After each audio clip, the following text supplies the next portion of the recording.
November 2022, second to last collective monthly forecast of the year, live from my childhood bedroom. I've done several angles here as I film because it's not really the most aesthetic. I mean, it's a cute room, but it's not like me to this day. But filming here from where fetus Maren spawned out of to talk about November 2022, which starts off with a bang, but does get much better by the end of it. So if things start out chaos and you are nervous, you are wondering what's going to happen next, do know that despite starting out very challenging with this eclipse season, I do love the ending of this. So if you're excited to dive into what exactly is coming up for everyone November 2022, make sure that you like, subscribe, and hit that notification bell so that you are always up to date with what the stars have in store for you. If you're new here, hello, very nice to meet you, meet you.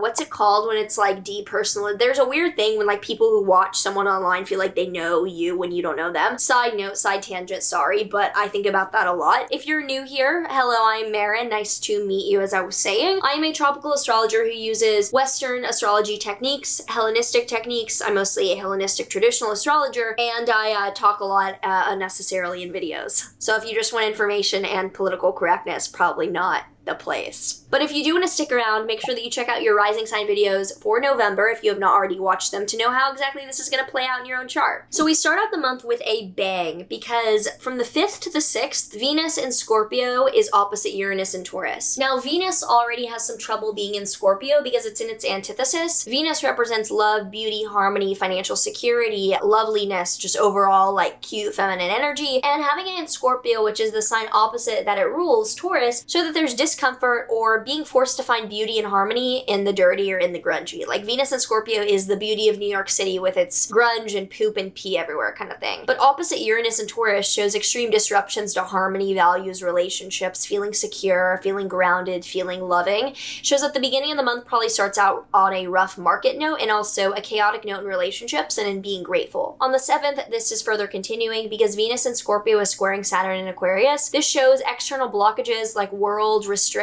like just very objective blockages that stop us from being able to pursue what we value. So Venus opposite Uranus squaring Saturn is a huge test of values that are thrown for a loop. It's very chaotic and it shows that there's an external blockage that's making it difficult for us to feel grateful and secure in our lives. On the 8th, there is then a lunar eclipse in Taurus. Now I have a full video on this lunar eclipse in Taurus that will either have come out already or will be coming out, but it is a very chaotic release and very unstable, very earth-shattering energy. The moon is exalted in Taurus, but a lunar eclipse exactly on Uranus, very close to the north node, shows a ton of destabilization, uproar, being upset around tangible values such as money, finance, security. I mean, I could see it being something crumbling physically and that really impacting.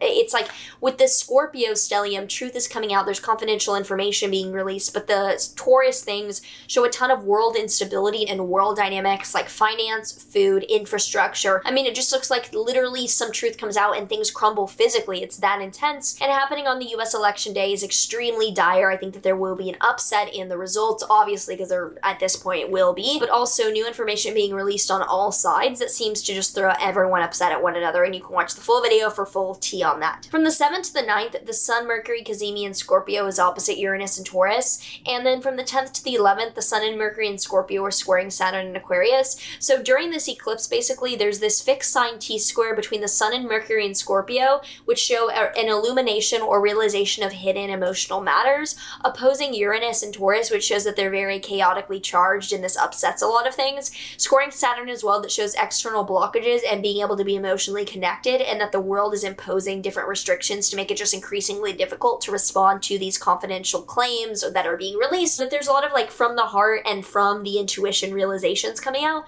but there's chaos and restriction that is coming out alongside it. Now, things do pick up and get a lot better from the 10th onward, basically, because Venus in Scorpio is trining Neptune in Pisces, Mercury is trining Neptune, and then from the 14th to the 15th, the Sun is trining Neptune. So having Venus, Mercury, and the Sun all trining Neptune from the 10th to the 14th, 15th range is just great for opening up faith, opening up belief, for dreaminess and trust to come back into play of like it's all going to be okay, the dust is settling, and I see the silver lining. Then on the 15th, Venus in Scorpio is trining Jupiter in Pisces, Pisces. And on the 16th, Mercury is trining Jupiter. So having Venus and Mercury trining Jupiter shows faith, it shows belief, it shows speaking about these things and seeing the silver lining, and it just like really picking up. Then from the 10th onward, faith, belief, trust really enhances and picks up, and it's a much more positive time. Then on the 16th as well, Mercury and Venus enter Sagittarius, which further confirms that things are much more optimistic, things are picking up, Mercury and Venus are in Sag, and the Sun follows right after. But on the 16th to the 22nd, I will say that Mars is squaring Neptune. So having Mars retrograde in Gemini squaring Neptune in Pisces shows still an ongoing lack of clarity, disagreements around data, disagreements around truth, and fighting over things that are like no one knows if they're in the right, even if they're pretending that they know what's happening, they really don't, and everyone is making shit up, and there's a lot of discrepancy and lack of clarity around data. Then on the 22nd, Sagittarius season begins and the Sun enters Sag, and on the 23rd, there's a new moon in Sagittarius. Now, I love this new moon. I talk about it in the full video on the new moon, which will be coming out, but it is a lovely time to begin something new that is explorative, that is piquing your interest, because it's likely going to blow up and expand and be extremely fulfilling.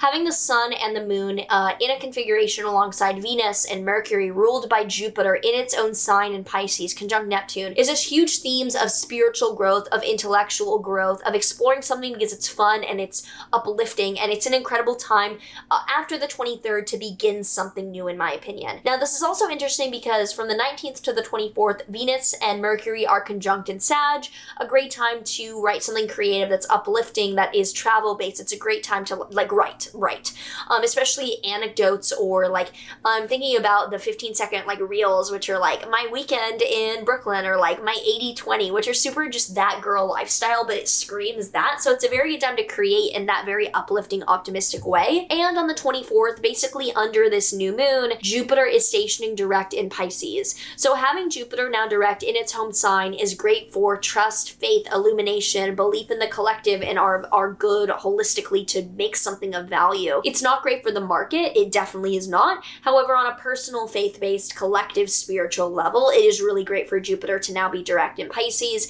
and confirms that the 23rd, 24th, 25th period is an incredible time to start something new. When there's a new moon, Jupiter stationing direct, the power for spiritual impact there is just chef's kiss. Then from the 26th to the 28th, Mars in Gemini is trining Saturn in Aquarius, so getting shit done and actually following through on our actions based on what we believe is likely. This is great. And on the 29th, Mercury in Sag is opposing Mars in Gemini, so we do end on a little bit of a combative, intellectual or speaking note, but it's not all bad. Don't be scared. It just definitely is an aggressive note to end on verbally, but I do like the rest of what's going on to end the month. So if you have any thoughts, any questions, or any comments about this November coming up, do let me know down below. Would love to hear it. And yeah, let's get into the tarot cards for this November. Let's see which one comes up, and hopefully it's not one that I just picked for the lunar videos I filmed. This is the World reversed. Now, the world generally deals with reality of cycles, of everything coming and going, and usually when the world is upright, it shows like, okay, this is the situation at hand, let's take a bird's eye view and really look at the reality of all the components, because things will come and go. It's a card of perspective is the way I like to think about it. With the world card reversed, this is like, I don't really want to be a part of the world. Like, your world is thrown upside down. So I think the beginning of the month will be the world being thrown upside down in an ideological, disruptive, like, I don't believe you, this is truth, this is coming out way. The world is thrown upside down. I think by the end of the month, we do have that faith restored and are kind of giving a soft landing, but I think that this does represent the chaos and instability of the beginning of the month. So if you enjoyed this, do let me know down below. Would love to get more of you subscribed and not just viewing, but you know, lightly tap the subscribe if it calls to you. Would be my guest. Hope that this November treats you well and that you enjoy the lovely end of the month astrology, and I will see you in the next one.